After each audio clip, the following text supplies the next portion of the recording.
이산 확률 변수의 기대값과 표준 편차라고 하는 부분인데,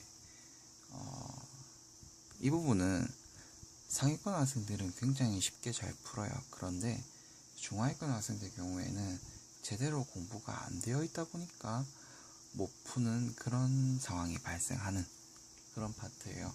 그래서 한 번 할 때 제대로 익혀두고 그 다음부터는 하루에 한 문제씩만 풀더라도 쉽게 감이 유지되는 파트이기 때문에 일단 오늘 처음에만 조금 집중해서 들어주면 좋습니다. 일단 확률 분포표를 제가 살짝 그려볼게요. 확률 분포표는 이산 확률 변수일 때 하는 거라고 했었죠. 그죠? 저번 시간에 우리가 바로 앞에 있던 시간은 연속 확률 변수에 대해서 배웠고, 그 전에가 이산 확률에 대해서 배웠었는데, 지금 다시 이산 확률로 넘어왔어요. 이게 제가 차라리 이산 확률이면 이산 확률만 쭉 해버릴까 이 생각을 하다가 계속 좀 비교를 하면서 가는 게 좋겠다 싶어서 지금 이렇게 가고 있거든요. 그래서 제가 수업하면서도 지금 이산 확률은 언제 우리가 했었다, 그리고 이산 확률 변수 내용이 이런 거였지라고 얘기를 계속 하고 넘어갈 거예요. 이산 확률 변수는 이제 우리가 이 확률 변수를 유한계거나 혹은 어떻다? 자연수 같이 셀 수 있는 경우를 우리가 이산 확률 변수라고 했어요. 그죠? 그래서 뭐 여기 들어간 애들을 x1이라고 하고 x2라고 하고 땡땡땡, 여기는 xn이라고 하겠습니다. 그 다음에 여기도 px는 소문자 x라 써주고 확률이 들어가는 부분이죠. p1 확률이 되고 p2 확률이 되고, 여기는 pn의 확률이 됩니다. 그럼 얘들을 싹 다 더하면 사실은 얼마가 나옵니까? 1이 나옵니다. 여기까지는 우리가 알고 있어요. 그런데 이제 얘들을요, 우리가 계산을 해야 되는 거야. 왜 계산해야 되냐면 평균을 알고 싶은 거야. 평균을. 그게 무슨 말이냐면, 우리가 저번에 우리가 이산 확률을 했을 때 썼던 방법이 뭐였었냐면요, 그 동전 한 개를 두 번 던질 때 나오는 앞면의 개수 이런 걸 물었단 말이야. 그럼 동전 두 번 던졌을 때 평균적으로 앞면이 몇 번 나올지 계산을 하는 게 요 평균이자 기대값이란 말이거든요. 그러니까 평균이랑 기대값은 똑같은 의미예요. 여기서 왜 그러냐면, 우리가 어떤 시행을 한다고 했을 때 그게 얼마가 나올지 기대를 하는 거랑, 그죠? 대충 얼마가 나올 거라고 기대를 하고요. 예측을 하고요. 그죠? 그게 평균이죠. 우리가 뭐 주사위를 한번 던졌을 때 1이 나오게 될 거라고 하는, 1이 나올 확률은 6분의 1이라고 하는 걸 우리가 여러 번 실험을 해봐서 알고 있는 거잖아요. 그죠? 실험 안 해봐도 아는 거긴 하지만 이제 그런 기대값이라고 하는 거예요. 그래서요, 기대값이기 때문에 영어로 이제 expectation이라고 해서, 그죠? 이제 평균을요, 이런 통계 파트에서는 어떻게 쓰냐면 EX라고 써요. EX. expectation입니다. 이게 무슨 얘기냐면, EX가 어떤 X냐면 expectation 할 때 그 X가 아니고요. 가끔 그렇게 생각하는 아이들도 있더라고. 그게 아니고 요 확률 변수 X가 나오게 될 확률을 말하는 거예요. 그래서 얘는 계산을 어떻게 하는 거냐면, 요 소문자 x1, p1을 곱해줍니다. 그런 다음에 더해줘요. x2, p2 더하기 땡땡땡 xn, pn, 요런 식으로 곱한 다음에 더하고 곱한 다음에 더하고 곱한 다음에 더하면 결국 이제 이 평균값이 나오게 됩니다. 그리고 이거를 이제 간혹 학생들 같은 경우에 또 시그마가 나온다고 어려워하는 학생들이 있는데, 이거는 어려워할 내용이 아니에요. 그냥 이 내용을 그냥 하나로 함축한 그런 내용이거든요. 함축한 내용. 그래서 xi, pi 이렇게 표현해주면 이게 이 표현이잖아요. 그죠? 그래서 이걸 기대값이라고도 하고 평균이라고도 합니다. EX를 구하는 방법이에요. 이게 평균 혹은 기대값을 구하는 과정입니다. 그 다음에 여기서 우리가 또 이제 배워야 되는 게 표준 편차라고 하는 게 있는데, 사실 표준 편차는 실제로는 제일 많이 쓰이는 표현이 사실 표준 편차긴 한데, 구하는 방법은 표준 편차는 분산이라고 하는 거를 통해서 배워요. 분산이 그 중학교 때 우리가 어떻게 배웠냐면, 제가 한번 써보겠습니다. 일단 분산을요, 중학교 때 우리가 어떻게 배웠냐면,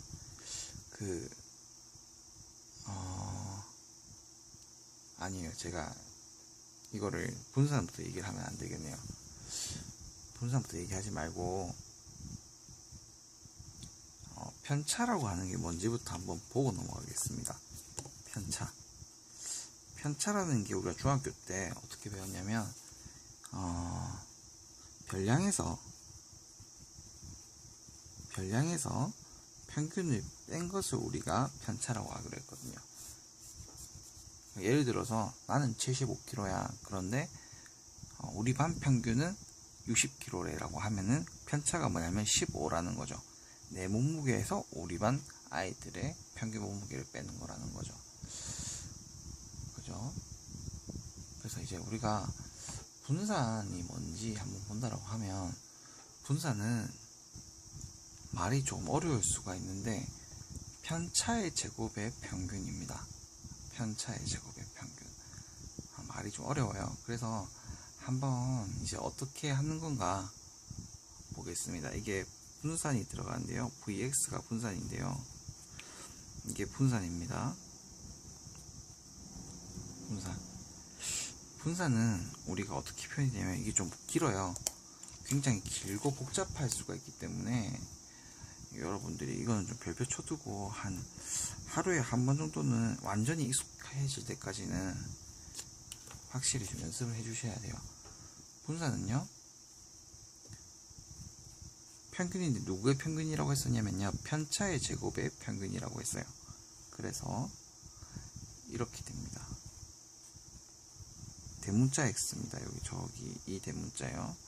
대문자 x 빼기 평균의, 이것도 평균이죠, 그죠? 자, 이렇게 됩니다.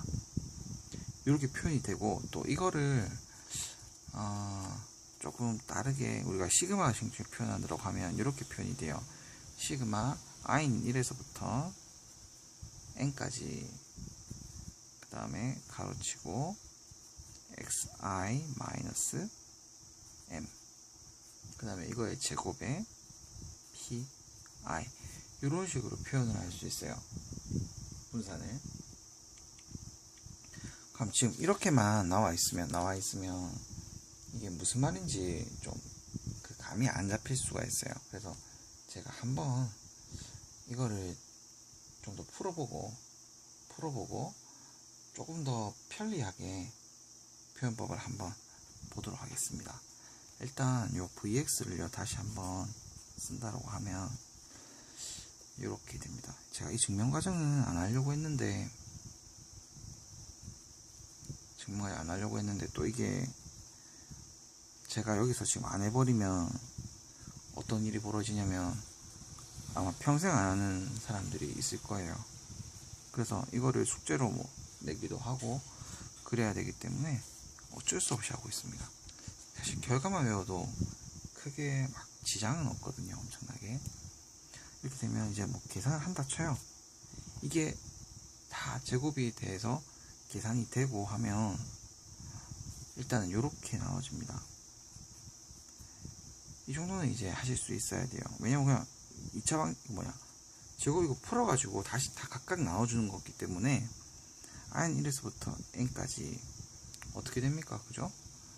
xi 제곱에 pi, 그 다음에 마이너스 2m에 이거 그죠? 전개하면 2m 나오죠? 2m에 시그마 i는 1에서부터 n까지 xi pi가 되고, 그 다음에 더하기 이제 그죠? m제곱, 그 다음에 시그마 i는 1에서부터 n까지 pi가 되게 되는 거예요. 그런데 일단 얘가 우리가 얼마라는 사실 알아요? 이게 그죠? 모든 확률만 싹 다 더하면 얼마야? 1이에요. 그죠? 그러니까 얘는 m제곱만 남게 되는 거죠. m제곱만 남게 되는 거죠. 그 다음에 이 표현법이 뭐였어요? 이 표현법. 그죠? 이 표현법이 평균을 썼죠. 평균을. 그죠? 그래서 얘가 얼마가 되는 거냐면 마이너스 2m제곱이 되는 거야. 오케이? 그럼 얘는 일단 그대로 간다 칩시다. 만약에 요게 지금 왜 m이 되는지 모르겠어요 하는 사람들은 앞으로 빨리 넘어가서 이산 확률 쪽에서 제가 성질이라고 해서 보여준 게 있어요. 그거를 다시 한번 보고 오셔야 돼요. 안 가면 벌써 까먹었다라는 거야. 그러면 또 이제 문제 풀다 보면 그죠? 그 어려움이 생겨요. 이산 확률에서 안 했었고요. 어디서 했었지? 방금 전에 했었던 거죠. 방금 전에 여기서 했던 거죠. 여기서 했던 거고, 요게 왜 1이 되는지 모르겠다 하면은 이산 확률 성질로 넘어가셔서 보셔야 돼. 자, 여기까지가 나왔고요. 그러면 이제 이거 계산을 하면은 i는 1에서부터 n까지 xi의 제곱 pi, 그 다음 이거 계산하면 얼마야? 마이너스 m제곱이죠. 그러면 또 이거 보세요. 아까 평균 구하는 거랑 똑같은데 요 변수만, 그러니까 변수만 지금 제곱이 됐죠. 그래서 이렇게 하는 거야. 이 평균 구하는 거랑 지금 모양이 똑같잖아요. 얘만 빼고. 그러니까 얘가 지금 이게 x가 대문자 x가 제곱된 형태죠. 그죠? 빼기. 얘는 평균의 제곱이죠. 그죠? 평균의 제곱이죠. 그래서 요게 이제 만들어집니다. 분산이.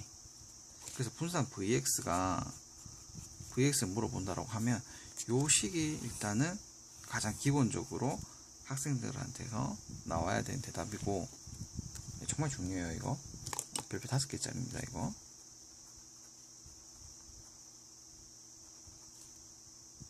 그런데 요런 과정도 전부 다 증명을 할 수가 있어야 돼요. 이 과정을 증명 못하면 조금 힘들어집니다. 이거 분산이라고 합니다. 분산 vx라고 해요. 이걸 뭐 영어로 뭐 variance라고 하는 단어의 첫 글자를 따온 건데 사실 그렇게까지 중요한 그런 단어는 아니고요. 단어 자체는.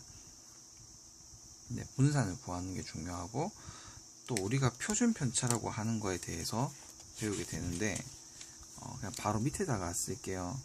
표준 편차는 우리가 이렇게 이거를 우리가 그죠? 표준 편차라고 읽고요. 얘를 이제 x에 대한 표준 편차인데, 요거를 우리가 어떻게 표현하냐면 이거는 쉬워요. 루트의 vx입니다. 그러니까 분산에 대해서 루트만 씌워주면 돼요. 분산에 대해서 루트만 씌워주면 됩니다. 이게 표준 편차예요. 표준 편차. 표준 편차예요. 얘가. 오케이. 자, 여기까지 이제 됐다고 하면 지금 조금만 더 해서 보도록 할게요. 다음 시간에 이거랑 관련된 예제들을 조금만 더 풀고, 일단 오늘은 이론 내용을 다 채워야 돼요. 확률 변수가 우리가 지금 x인 것만 봤는데, 그죠? 확률 변수가 조금씩 변동이 생길 수가 있어요. 요런 식으로요. 그리고 뭐 AB가 상수라는 표현도 붙고, 그 다음에 A는 0이 아니다라는 것도 이제 붙긴 한데, 이때 구해야 되는 평균 분산 표준 편차 한번 알아봐 봅시다. 이때 이게 왜 이게 얘기가 들어가냐면 이런 거랑 같아요. 예를 들어서 여러분들이 시험을 쳤는데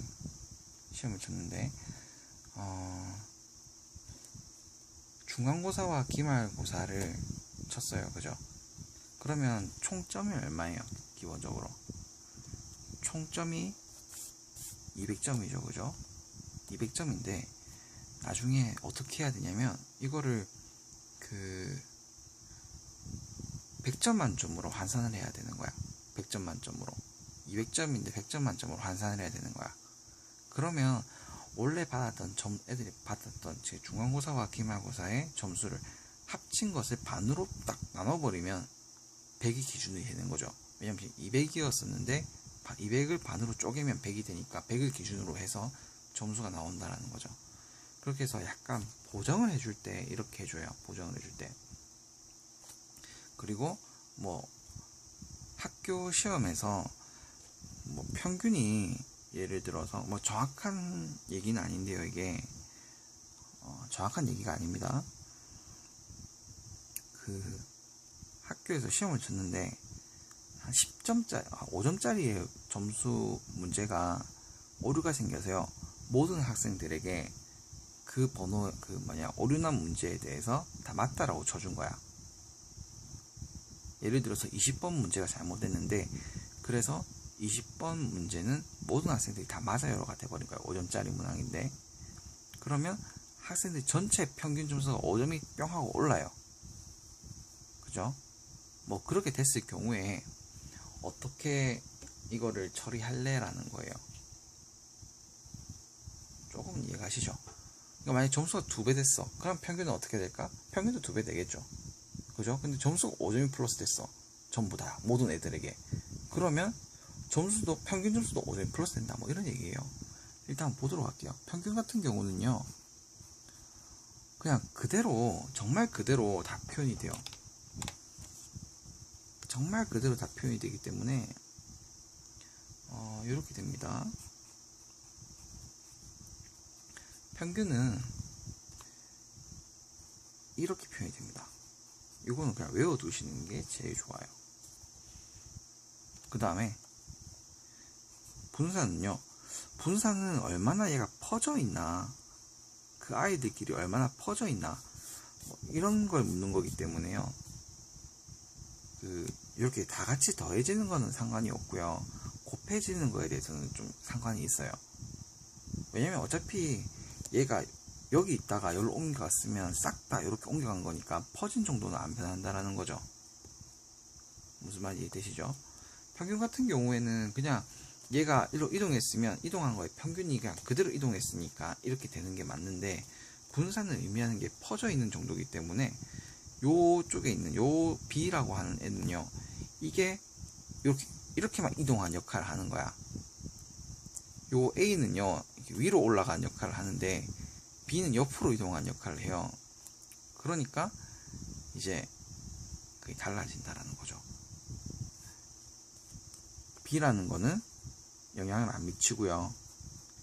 A만 V가 달라지게끔 영향을 미쳐요. 그래서 얘는요, 왜 이렇게 되는지 이제 증명은 별로 안 하셔도 되고요. 이렇게 A제곱 VX로 표현해주면 됩니다. 이렇게 표현된다고 하면. 그 다음에 표준편차는 당연히 뭐 하면 됩니까? 이것도 시그마라고 읽는데요. 표준편차 이 모양을요. 얘는 분산에 대해서 뭡니까? 분산에 대해서 그죠? 얘는 분산에 대해서 뭡니까? 결정되는 거기 때문에 분산이 지금 제곱이잖아요. 그러니까 얘는 이렇게 제곱만 풀어주시고 이렇게 표현을 하시면 됩니다. 그 말은 사실 이게 또 그냥 이거 전체 루트 씌운 거랑 같다, 뭐 그런 얘기죠. 그래서 이 표현들이 나오게 되는데 예시들은 다음에 한번 풀어보도록 하고 일단 외워두셔야 돼요. 이게 이렇게 조작이 되는구나. 그리고 증명 과정은 제 경험상 지금까지는 이제 학교에서 서술형으로 시험을 낸다, 증명 과정을. 그런 경우에는 외워야 되는 게 맞는데, 해보는 게 맞는데, 일반적으로 이때까지 수능에 출제됐던 걸 기준으로 봤을 때는 이런 형식들만 좀 외워두면 됩니다. 제가 막 어지간해서는 외워둬라 이런 얘기를 안 하는데, 암기를 강요하는 게 아니고 이해해라, 이해한 다음에 자연스럽게 쓸 수 있을 정도로 외워두라고 해야 되는데, 이 파트에서는 좀 아무래도 무조건적인 암기가 일단은 먼저 필요해요. 왜냐면 그 증명 과정이 실제로 문제 나오기보다는 활용하는 게 문제로 많이 나오기 때문에 성적을 위해서라면 어쩔 수가 없는 거죠. 예, 그러면 이걸로